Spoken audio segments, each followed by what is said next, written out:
আয়াত ১১ থেকে ১৪।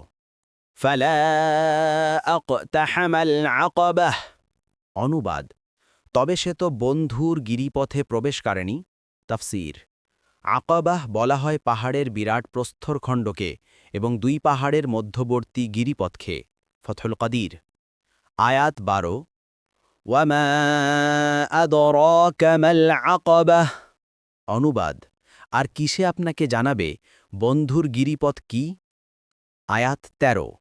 فك رقبة অনুবাদ, এটা হচ্ছে দাসমুক্তি। তাফসীর, এসব সৎকর্মের মধ্যে প্রথমে দাসমুক্ত করার কথা বলা হয়েছে। এটা খুব বড় ইবাদত এবং একজন মানুষের জীবন সুসংহত করার নামান্তর। বিভিন্ন হাদিসে এর অনেক সওয়াবের উল্লেখ এসেছে। এক হাদিসে রসূলুল্লাহ সাল্লাল্লাহু আলাইহি ওয়াসাল্লাম বলেন, যে কেউ কোনো দাসকে মুক্ত করবে সেটা তার জন্য জাহান্নামের আগুন থেকে মুক্তিপণ হিসেবে বিবেচিত হবে। মুসনাদে আহমদ ৪, ১৪৭-১৫০। আয়াত ১৪।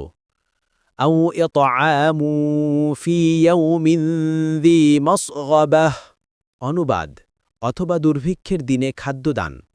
তফসির, দ্বিতীয় সৎকর্ম হচ্ছে ক্ষুধার্তকে অন্নদান। যে কাউকে অন্নদান করলে তা আরও বিরাট সওয়াবের কাজ হয়ে যায়। তাই বলা হয়েছে, বিশেষভাবে যদি আত্মীয় ইয়াতিমকে অন্নদান করা হয় তবে তাতে দ্বিগুণ সওয়াব হয়। ১. ক্ষুধার্থের ক্ষুধা দূর করার সওয়াব, এবং ২. আত্মীয়র সাথে সম্পর্ক বজায় রেখে তার হক আদায় করার সওয়াব। জাবের ইবনে আবদুল্লাহ বলেন, রসূলুল্লাহ সাল্লাল্লাহু আলাইহি ওয়াসাল্লাম বলেছেন, কোনো মুসলিম ক্ষুধার্থকে অন্নদান ক্ষমাকে অবশ্যম্ভাবী করে।